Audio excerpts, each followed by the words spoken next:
나는 1920년에 태어났습니다. 올해로 105해를 살았지요. 일제, 강점기, 전쟁, 산업화, 외환위기, 그리고 스마트폰, 세상까지 인간이 욕망을 듣는 방식은 달라졌어도 그 속내는 한 번도 변한 적이 없었습니다. 그래서 나는 묻고 싶습니다. 당신은 지금 행복하십니까? 아니, 더 정확히 말하자면 당신은 언젠가 행복해질 것을 믿으며 오늘을 참고 계시지는 않습니까? 내가 젊던 시절에도 사람들은 말했습니다. 조금만 더 참아라. 형편이 나아지면 웃을 날이 온다.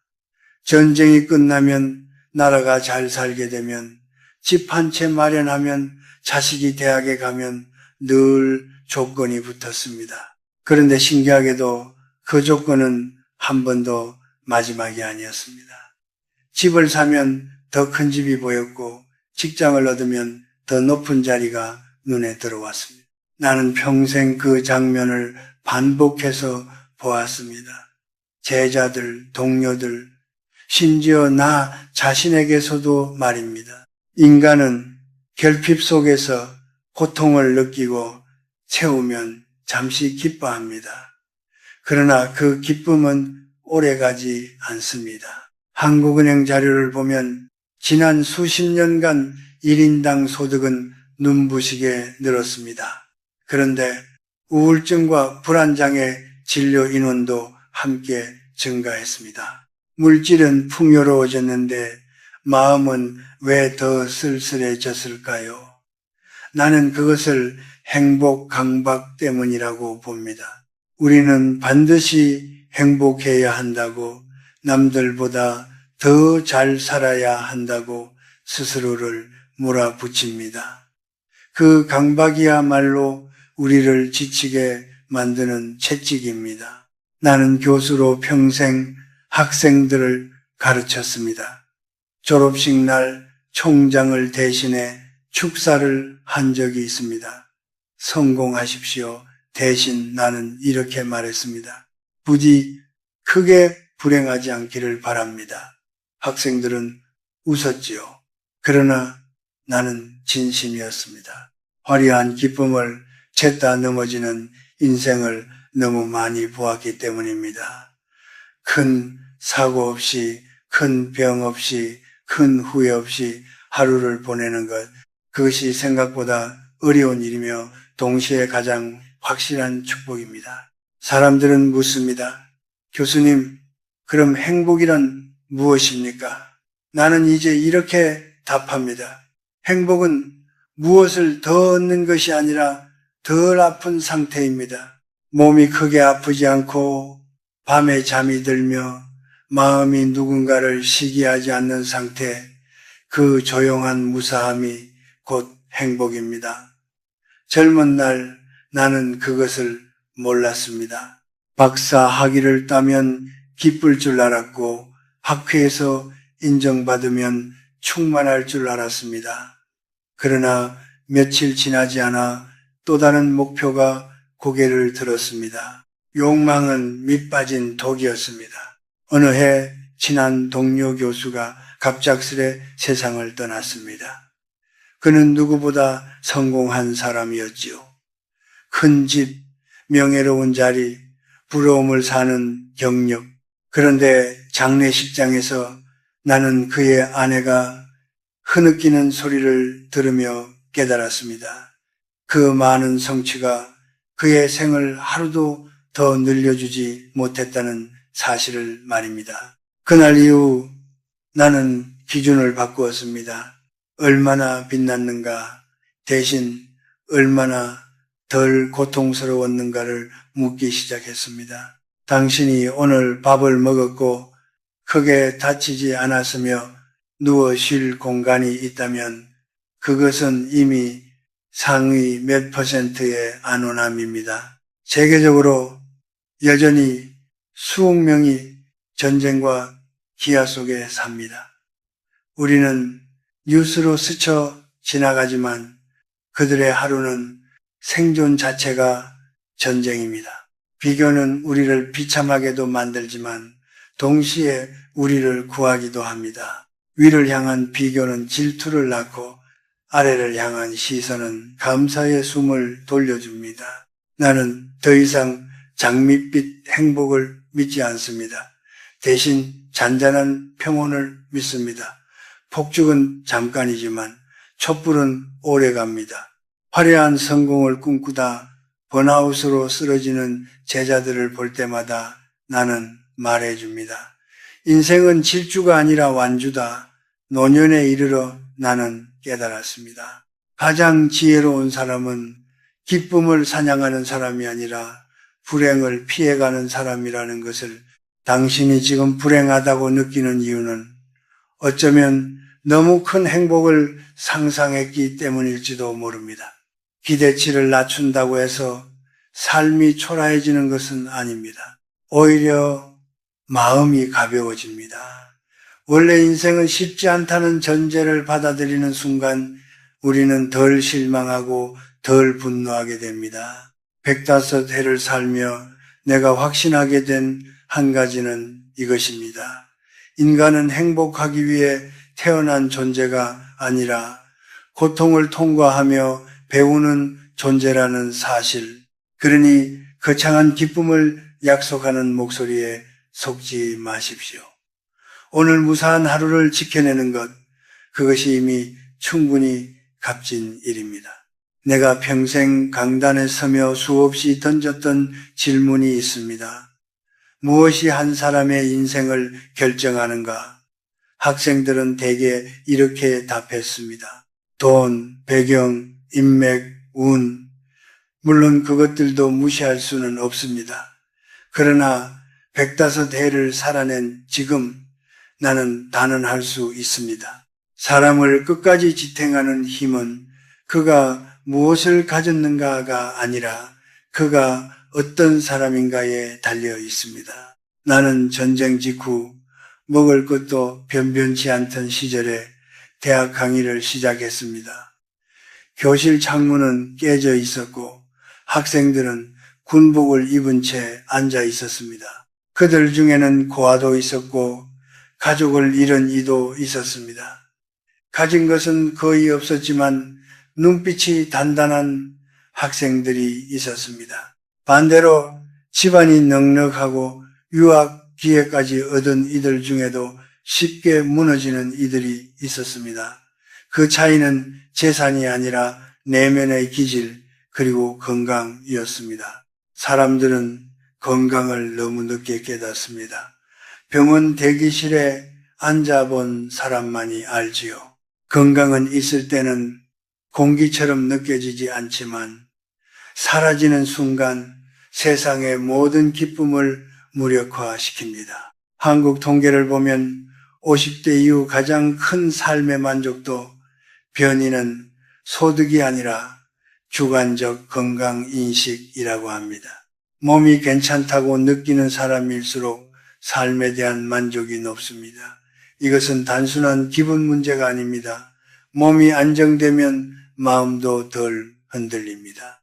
나는 50이 넘어서 큰 병을 한번 앓았습니다. 강의 중 갑자기 쓰러졌지요. 그때 처음으로 깨달았습니다. 학문적 명예도, 제자들의 존경도, 통장 잔고도 침대 위에서는 아무 힘이 없다는 사실을, 오직 숨이 편한가, 통증이 덜한가, 밤에 잠들 수 있는가가 전부였습니다. 회복 후 나는 생활을 바꾸었습니다. 술자리를 줄이고 매일 새벽 30분씩 걷기 시작했습니다. 거창한 운동이 아니었습니다. 그저 햇살을 받으며 천천히 걷는 일이었습니다. 그런데 그 소박한 습관이 내 노년을 지켜주었습니다. 중년의 여러분께 꼭 말하고 싶습니다. 지금의 무리는 노년의 빚이 됩니다. 승진 한 번 더, 매출 몇 % 덜을 위해 잠을 줄이고 몸을 혹사시키는 일은 결국 나중에 자신에게 고통을 떠넘기는 행위입니다. 건강은 전부는 아니지만 건강을 잃으면 대부분이 무의미해집니다. 나는 제자들에게 이렇게 말하곤 했습니다. 당신의 행복 중 상당수는 이미 혈관과 장기 속에 들어있다. 또 하나 중요한 것은 기질, 곧 명랑함입니다. 여기서 말하는 명랑함은 억지 웃음이 아닙니다. 세상을 대하는 기본적인 태도입니다. 같은 비를 맞아도 어떤 이는 불평하고 어떤 이는 빗소리를 듣습니다. 나는 평생 수많은 동료를 보았습니다. 실력은 비슷했지만 늘 밝은 태도를 유지하던 이는 관계도 오래가고 병도 덜 앓았습니다. 반대로 늘 불만과 비교 속에 살던 이는 작은 일에도 쉽게 무너졌습니다. 노년에 접어들수록 인간관계는 줄어듭니다. 직함이 사라지고 명함도 더는 필요 없어집니다. 그때 남는 것은 결국 나 자신입니다.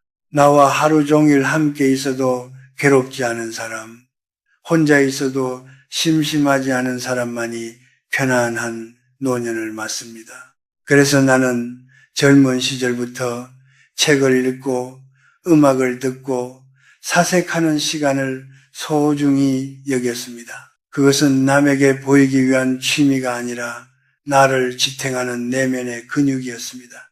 최근 연구들을 보면 중장년 이후 삶의 만족도를 높이는 가장 강력한 요소 중 하나가 의미 있는 활동이라고 합니다.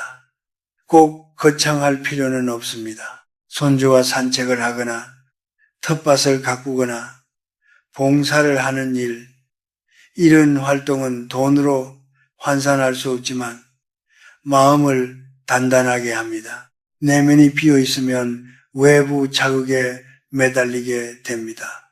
그러나 내면이 채워져 있으면 세상이 조금 흔들려도 크게 무너지지 않습니다. 나는 많은 성공한 이들이 은퇴 후 우울에 빠지는 모습을 보았습니다. 직함과 명예가 사라지자 자신이 텅 빈 사람처럼 느껴졌기 때문입니다. 반대로 평범해 보였던 이들 중에는 노년에 더 빛나는 이들도 있었습니다. 그들은 이미 오래전부터 자기 안에 세계를 만들어 두었기 때문입니다. 105해를 살며 얻은 결론은 단순합니다. 무엇을 가졌는가 보다 어떤 몸과 어떤 마음으로 그것을 바라보는가가 더 중요합니다. 건강한 거지가 병든 왕보다 낫다는 말은 과장이 아닙니다. 튼튼한 두 다리와 평온한 심장, 그리고 스스로를 존중하는 마음, 이것이야말로 그 누구도 빼앗을 수 없는 자산입니다. 지금 당신이 쌓아야 할 것은 통장 잔고만이 아닙니다. 걷는 습관, 읽는 습관, 감사하는 태도, 혼자서도 단단히 서 있을 수 있는 내면. 그것이야말로 노년에 이르러 당신을 배신하지 않을 유일한 재산입니다. 내가 90을 넘겼을 무렵 한 제자가 찾아와 이런 말을 했습니다. 교수님, 저는 남들보다 뒤처진 것 같습니다. 그는 이미 남들이 부러워할 만한 직위에 있었지만 더 높이 올라간 동기를 보며 스스로를 초라하게 여기고 있었습니다. 나는 그에게 조용히 물었습니다. 자네는 어제의 자신보다 나아졌는가?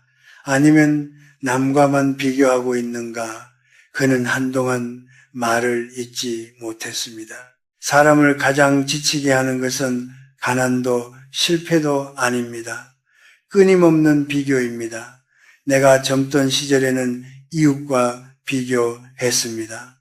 요즘은 손바닥만한 화면 속에서 수백 명과 동시에 비교합니다. 여행 사진, 자식 자랑, 은퇴 후에 여유로운 삶, 모두가 잘 사는 것처럼 보입니다. 그러나 나는 압니다.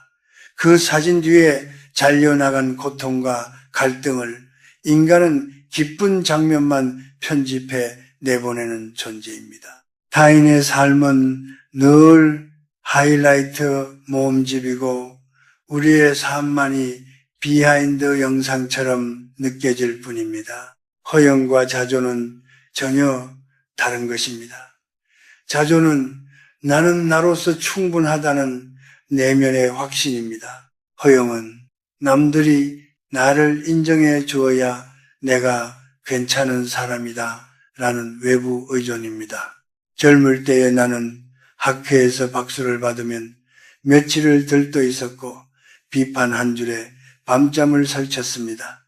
그러나 나이가 들수록 깨달았습니다. 타인의 평가는 바람과 같습니다. 불면 흔들리지만 붙잡을 수는 없습니다. 그 바람을 막으려 애쓸수록 더 지칠 뿐입니다. 한국 사회는 유독 체면과 시선을 중시합니다. 자식의 직업, 사는 동네, 차의 종류 이런 것들이 은근한 서열을 만듭니다. 50, 60대가 되면 비교의 대상은 더 교묘해집니다. 누구는 벌써 은퇴 준비를 마쳤다더라. 누구는 건물주가 되었다더라. 이런 말들이 모임 자리에서 오갑니다. 그러나 나는 수많은 동년배를 떠나보내며 알게 되었습니다. 마지막 순간에 사람을 괴롭히는 것은 남보다 뒤처졌다는 사실이 아니라 스스로를 사랑하지 못했다는 후회입니다. 나는 질투를 잠재우는 한 가지 방법을 터득했습니다. 위를 보는 대신 아래를 보는 것입니다. 이것이 비겁해 보일지 모르나 사실은 정신을 지키는 방패입니다. 병원 중환자실을 한 번이라도 지켜본 사람은 압니다. 숨 쉬는 것 자체가 얼마나 큰 축복인지.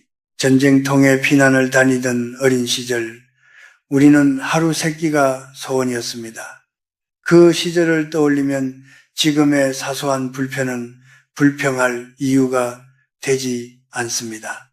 비교는 본능이지만 방향은 선택할 수 있습니다. 위로 향하면 끝없는 갈증이 되고 아래로 향하면 감사가 됩니다. 감사는 질투의 해독제입니다. 감사하는 사람은 남의 성공을 보며 무너지는 대신 자신의 안온함을 확인합니다. 또 하나 인간관계에 대해 말하고 싶습니다. 나는 평생 사람에게 기대하다가 상처받는 모습을 수없이 보았습니다. 가족, 친구, 동료, 우리는 그들에게 진심을 기대합니다. 그러나 인간은 본래 완전하지 않습니다. 각자의 이기심과 두려움을 안고 살아갑니다. 그래서 나는 나이가 들수록 관계의 거리를 조절하는 법을 배웠습니다. 너무 멀어 외롭지도 너무 가까워 찔리지도 않는 거리. 마치 겨울날의 고슴도치처럼 말입니다. 예의는 지키되 마음까지 다 내어주지 않는 것. 이것이 차가워 보일지 모르지만 사실은 오래가기 위한 지혜입니다. 젊은 날 나는 솔직함이 미덕이라고 믿었습니다. 그러나 세상은 때로 솔직한 사람에게 더 큰 상처를 줍니다. 지금의 나는 적당히 웃고 적당히 선을 긋습니다. 그랬더니 인간관계가 훨씬 평온해졌습니다. 가장 무서운 것은 타인의 비난이 아니라 그 비난에 흔들리는 내 마음입니다. 누군가 나를 헐뜯으면 예전에 나는 밤새 그 말을 곱씹었습니다. 이제는 다르게 생각합니다. 저 사람의 생각은 저 사람의 몫이다. 이 한 문장이 나를 자유롭게 했습니다. 세상의 모든 입을 막을 수는 없지만 내 마음의 문은 내가 닫을 수 있습니다. 중년에 접어들수록 우리는 선택해야 합니다. 남의 인생을 구경하며 속을 태울 것인가 아니면 내 삶을 단단히 붙들 것인가. 비교는 끝이 없습니다. 그러나 자조는 스스로 세울 수 있습니다. 당신이 지금 서 있는 자리에서 숨 쉬고 있다면 이미 충분히 버텨온 사람입니다. 105해를 살며 나는 깨달았습니다. 타인의 시선에서 벗어나는 순간 인생은 절반 이상 가벼워진다는 것을 남들이 박수를 치든 등을 돌리든 당신은 당신의 속도로 걸으면 됩니다. 인생은 경주가 아니라 여정입니다. 그리고 여정의 가치는 속도가 아니라 방향에 달려 있습니다. 나는 전쟁을 2번이나 겪었습니다. 20살이 되기도 전에 피난길에 올랐고 가족과 생이별을 했습니다. 그때 나는 처음으로 알았습니다. 인간이 붙잡을 수 있는 시간은 오직 지금뿐이라는 사실을. 어제는 불타 사라졌고 내일은 어디서 총성이 울릴지 모르는 불확실한 그림자였습니다. 우리가 손에 잴 수 있는 것은 오늘 하루의 체온뿐이었습니다. 그런데 이상하지요. 전쟁이 끝나고 세상이 안정되자 사람들은 다시 미래를 위해 오늘을 저당 잡히기 시작했습니다. 노후를 위해 더 모아야 한다. 아이들 결혼 자금이 걱정이다. 물론 준비는 필요합니다. 나 또한 평생 계획을 세우며 살았습니다. 그러나 문제는 미래를 준비하는 삶이 아니라 미래에만 사는 삶입니다. 오늘의 햇살을 외면한 채 아직 오지 않은 불안을 위해 숨을 조이는 삶은 결국 현재를 잃어버립니다. 나는 58의 아내를 먼저 떠나보냈습니다. 그날 이후로 나는 깨달았습니다. 미래를 완벽히 준비하는 것은 불가능하다는 것을. 우리는 내일의 사고를 막을 수 없고 사랑하는 사람의 수명을 연장할 수도 없습니다. 통제할 수 없는 것을 붙잡으려 애쓸수록 마음은 달아갑니다. 그때 나는 스스로에게 말했습니다. 바꿀 수 없는 것은 받아들이자. 그 체념이 나를 살렸습니다. 체념은 패배가 아닙니다. 체념은 세상의 구조를 인정하는 용기입니다. 세상은 공평하지 않고 노력한 만큼 돌아오지도 않습니다. 이 사실을 인정하지 않으면 분노가 쌓입니다. 그러나 인정하는 순간 기대가 낮아지고 마음이 가벼워집니다. 인생이 원래 그렇지. 이 한마디가 때로는 가장 강한 방패가 됩니다. 나는 학생들에게 자주 이런 비유를 들려주었습니다. 하루는 작은 인생이라고, 아침은 탄생이고, 낮은 청춘이며, 저녁은 노년이고, 밤은 죽음입니다. 하루를 허투루 보내는 사람은 인생도 허투루 보냅니다. 아침 햇살을 느끼지 못하는 사람이 10년 뒤 더 큰 집의 햇살을 느낄 수 있을까요? 아닙니다. 즐거움도 훈련입니다. 오늘을 기뻐하는 습관이 내일을 버티게 합니다. 요즘 40, 60대 분들을 만나보면 이미 많은 것을 이루었음에도 불안해합니다. 은퇴 후의 삶, 건강 문제, 자녀의 미래, 통계에 따르면 한국 중장년층의 가장 큰 스트레스 요인은 경제적 불안이라고 합니다. 그러나 아이러니하게도 일정 수준 이상의 소득에서는 만족도가 크게 오르지 않습니다. 결국 마음의 문제입니다. 미래를 통제하려는 욕망이 현재의 평온을 갉아먹습니다. 나는 90이 넘어 매일 아침 같은 시간에 차를 끓입니다. 작은 잔에 따뜻한 차를 따르고 창밖을 바라봅니다. 그 10분이 나의 하루를 결정합니다. 거창한 계획은 없습니다. 오늘 넘어지지 않기를, 오늘 화내지 않기를, 오늘 누군가를 부러워하지 않기를 바랄 뿐입니다. 그렇게 하루를 살다 보니 105해가 되었습니다. 노년을 두려워하는 이들에게 나는 이렇게 말합니다. 나이 든다는 것은 잃는 것이 아니라 불필요한 것을 덜어내는 과정이라고 젊을 때는 모든 것을 쥐려 했습니다. 그러나 손에 힘을 빼니 오히려 더 편안해졌습니다. 욕망이 줄어들수록 마음은 넓어집니다. 욕심이 빠져나간 자리에는 고요가 남습니다. 죽음에 대해서도 말해야겠지요. 젊은이는 죽음을 두려워합니다. 할 일이 많고 이루지 못한 꿈이 많기 때문입니다. 그러나 나처럼 오래 산 사람은 압니다. 인생은 완성되는 법이 없다는 것을 언제나 미완입니다. 그래서 죽음은 패배가 아니라 긴 여정 끝의 휴식처럼 느껴집니다. 프랑스 작가 빅토르 위고는 이렇게 말했습니다. 늙는다는 것은 산다는 특권이다. 나는 이 말을 깊이 믿습니다. 늙었다는 것은 이미 수많은 폭풍을 건너왔다는 증거입니다. 오늘을 살지 못하는 사람은 노년도 살지 못합니다. 미래를 위해 오늘을 짓밟는 삶은 결국 후회로 남습니다. 나는 당신이 거창한 성공 대신 오늘의 평온을 선택하길 바랍니다. 넘어지지 않고 크게 다치지 않고 누군가를 미워하지 않는 하루, 그 소박한 하루들이 모여 인생이 됩니다. 체념은 체념이 아니라 자유입니다.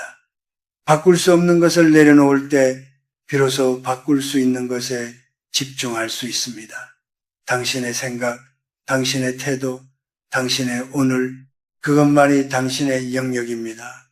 그리고 그것이면 충분합니다. 나는 흔히 청춘이 인생의 황금기라고 말하는 소리를 들을 때마다 조용히 웃곤 합니다.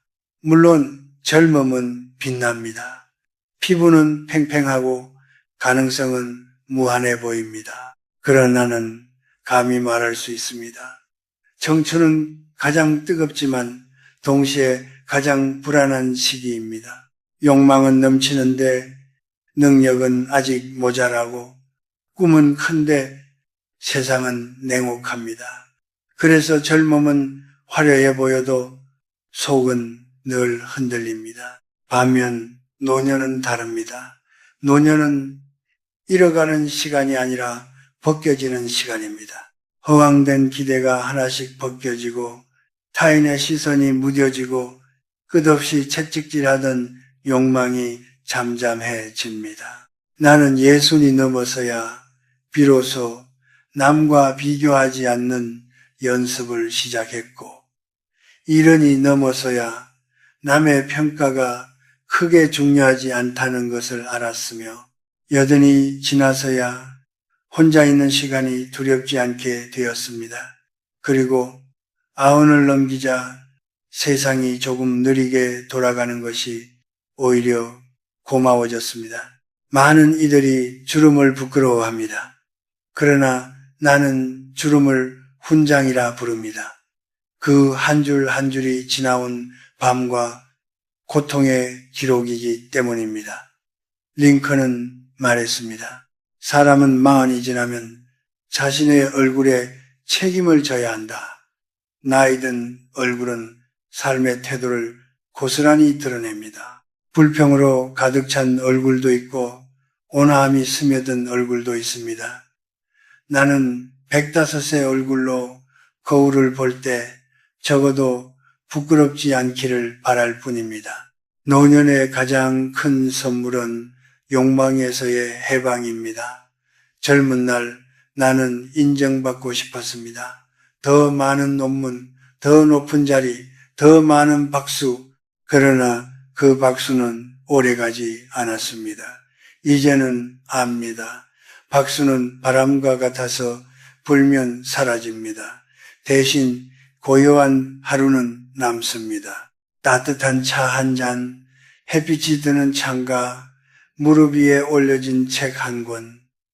이런 사소한 순간이야말로 진짜 충만함입니다. 나는 친구들을 많이 떠나보냈습니다. 장례식장에서 늘 같은 생각을 합니다. 결국 남는 것은 얼마나 사랑했는가, 얼마나 미워하지 않았는가다. 통장 잔고도 직함도 관 속에 함께 들어가지 않습니다. 남는 것은 태도입니다. 세상을 향해 품었던 마음의 결입니다. 그래서 나는 요즘 화를 아낍니다. 분노는 에너지를 많이 소모합니다. 105의 몸에는 낭비할 힘이 없습니다. 대신 이해하려 애씁니다. 이해가 되지 않으면 그냥 흘려보냅니다. 이해가 되신 노년은 두려움의 시간이 아니라 정리의 시간입니다. 집안의 물건을 하나씩 줄이듯 마음속 집착도 하나씩 덜어냅니다. 자식이 내 뜻대로 살지 않아도 세상의 기대만큼 공정하지 않아도 이미 놀랄 일이 아닙니다. 세상은 원래 그랬고 우리는 그 안을 지나왔을 뿐입니다. 죽음에 대해 묻는 이들도 많습니다. 교수님, 두렵지 않으십니까? 나는 솔직히 말합니다. 두렵지 않다면 거짓말이겠지요. 그러나 공포보다는 담담함에 가깝습니다. 긴 하루를 마치고 잠자리에 드는 것처럼 긴 인생 끝에 찾아오는 휴식일지도 모른다고 생각합니다. 이미 충분히 걸어왔기 때문입니다. 여러분은 아직 시간이 많습니다. 그러나 시간의 길이는 중요하지 않습니다. 중요한 것은 밀도입니다. 얼마나 덜 미워했는가, 얼마나 덜 부러워했는가, 얼마나 오늘을 살았는가, 그것이 인생의 두께를 만듭니다. 나는 이제 더 이상 장밋빛 행복을 말하지 않습니다. 대신 이렇게 말합니다. 크게 아프지 않은 하루, 크게 다투지 않은 하루, 스스로를 미워하지 않은 하루를 쌓으십시오. 그 하루들이 모이면 인생은 생각보다 온화해집니다. 행복은 잡으러 뛰어가는 대상이 아닙니다. 행복은 고통이 잠시 물러난 자리에서 조용히 숨쉬고 있습니다. 남을 이기지 않아도 됩니다. 남보다 빛나지 않아도 됩니다. 당신은 이미 긴 시간을 견뎌낸 사람입니다. 그것만으로도 존중받을 자격이 있습니다. 105해를 살며 내가 배운 마지막 문장은 이것입니다. 인생은 완벽해지지 않지만 받아들이는 순간 평온해진다. 당신이 화려한 불꽃 대신 은은한 촛불을 선택하길 바랍니다. 그 촛불은 작지만 오래 갑니다. 그리고 그 빛 아래에서 당신은 비로소 당신 자신으로 충분해질 것입니다.